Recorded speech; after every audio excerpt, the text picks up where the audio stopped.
Good morning, grade 8. It is Thursday, April the 2nd. When you go on PowerSchool Learning, you're going to find this slideshow, which is actually a continuation of the one yesterday.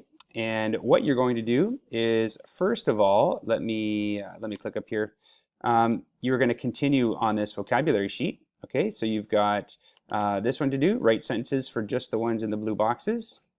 You've got write the definition, the part of speech in here. So we've got Adolf Hitler. He is it's a leader, so that's a noun. Okay, so for each of these, I want you to write what part of speech it is, and then lastly, I want you to watch the Hitler video and then answer the questions at the bottom.